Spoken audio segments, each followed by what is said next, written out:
Olá pessoal, hoje nós vamos falar de um assunto que atinge mais de 6 milhões de mulheres aqui no Brasil. E hoje o assunto será endometriose. por que as mulheres apresentam esse mal que provoca dores muitas vezes e até em casos mais graves, até a infertilidade. Sim, 10 a 15% das mulheres afetadas ou acometidas por esse sintoma, elas estão ainda em períodos férteis. Então, se é uma situação mal resolvida, que vai ficando crônica, o organismo vai ter dificuldades e pode mesmo se tornar estéril. E justamente, assim como nos vídeos anteriores, nós vamos explicar o para que o corpo tem esse tipo de comportamento. Nós sabemos que tem um desconforto muito grande quem tem esse tipo de situação, porém, sempre devemos fazer a pergunta inicial, sempre devemos pensar por que a natureza reagiria dessa forma, ou por quê?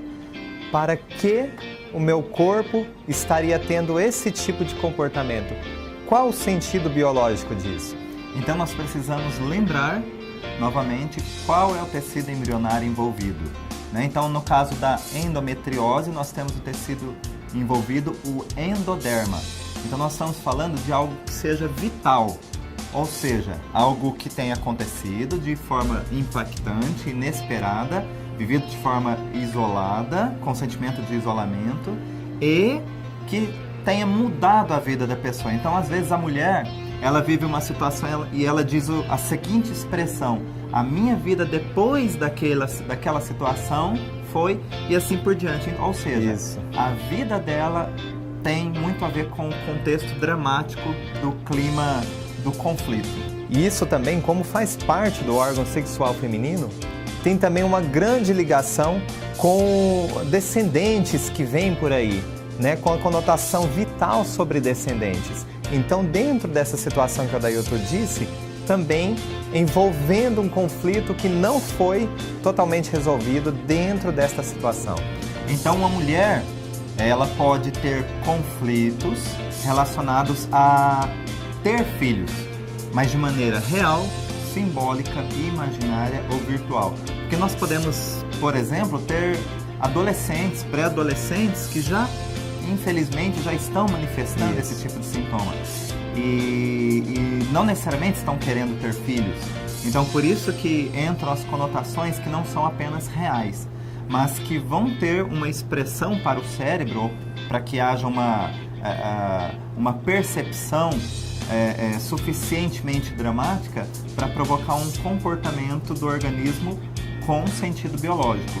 Então, como o Adalton falou, existe um desconforto, mas existe uma vantagem por trás. A mulher, ela considera inconscientemente que a sua casa, o seu ambiente, faz parte do seu ninho. Isso porque é uma informação arcaica. E por isso que essa questão de descendência tem muito a ver com a endometriose. Então o corpo, ele tenta suprir, de certa forma, essa situação que não foi completa. Então o endométrio, ele cria uma nova, ele acaba carregando uma informação de uma necessidade de multiplicação celular. E essa multiplicação celular, muitas vezes, ela vai além do endométrio. Então nós podemos ter, inclusive, focos de endometriose no intestino, em outras partes do corpo. Cavidade abdominal, em geral. Exatamente. E aí, a gente se pergunta, por que o corpo desenvolveria o mesmo tecido embrionário, que é do endométrio, em outras partes do corpo? Para que isso? Qual que é o sentido disso tudo, na verdade, né? Então, olha só, nós precisamos entender que se para a mulher o fato de querer ter filhos é o fato de organizar o ninho, então, se na vida real dela, esse ninho, na vida real, na vida simbólica, na vida imaginária e na vida virtual, esse ninho, de alguma maneira, não está pronto para receber um óvulo, ou para ter um companheiro adequado, ou enfim, por várias circunstâncias, o que o organismo toma como estratégia? Recriar um novo ninho que não seja na base original, porque ali tem algo que esteja errado, que está errado.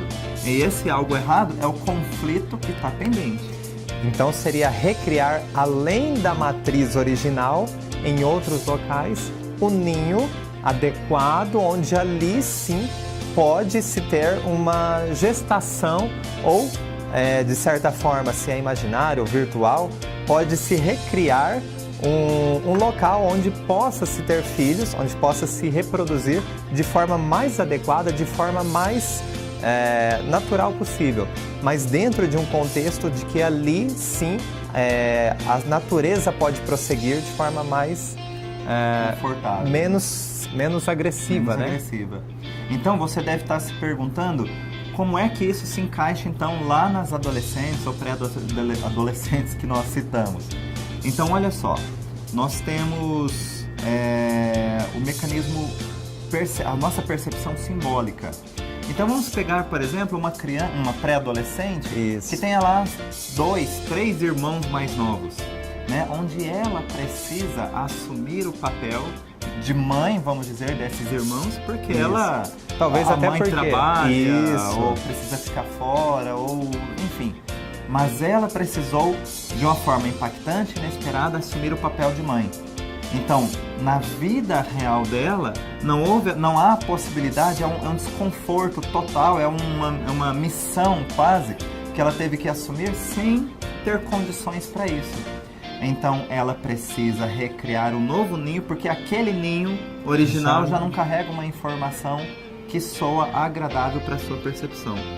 Então, como vocês podem ver, a endometriose, embora desconfortável, embora até possa causar infertilidade em casos mais crônicos expressivos, é apenas um comportamento diante de uma situação que tem uma origem. Então, olhando a partir dessa origem primária, você que tem endometriose, olhando nessa origem primária, procure na sua vida algo que tenha contexto antes do início desses sintomas ou do diagnóstico de endometriose.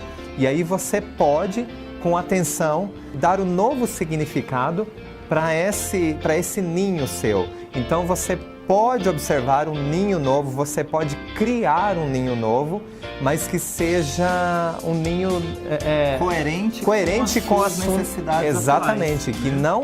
Que não de fatores externos, não do que a vida acabou trazendo para você, mas daquilo que vai partir de você e você quem vai criar esse novo ninho.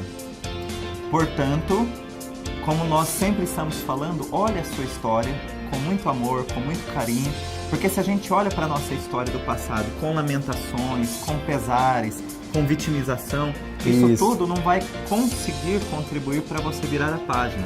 Enquanto a gente olha para trás, a nossa vida continua seguindo para frente e a gente fica carregando essas informações. Se você olha para o que vem por aí, você pode definir o seu destino. E é claro, você passa a ter respostas diferentes também e o seu corpo acompanha esses sentimentos que você vem agregando com essas novidades.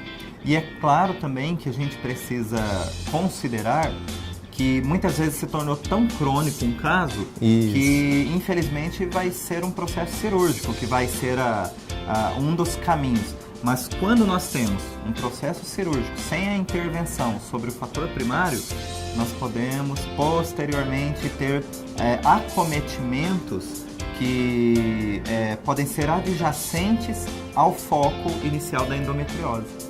Então você precisa olhar para a sua vida e modificar tudo que vem por aí. Você tem essa oportunidade e através desse olhar diferenciado sobre o que é a endometriose, você pode perceber que não é vítima da natureza.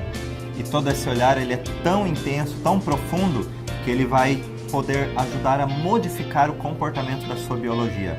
E isso se traduz numa resolução do conflito, numa resolução de seu sintoma. Você que então apresenta os sinais e sintomas da endometriose, será bem interessante fazer uma avaliação com o bioalinhador. Então, entre lá no nosso site que você encontrará um bioalinhador mais próximo de você. Continue nos seguindo nas redes sociais, visitem nosso site, compartilhem com os colegas, pois toda semana nós vamos disponibilizar 2 vídeos inéditos e sempre com assuntos relevantes para a sua saúde. Então, aguardamos você no próximo vídeo. Até lá!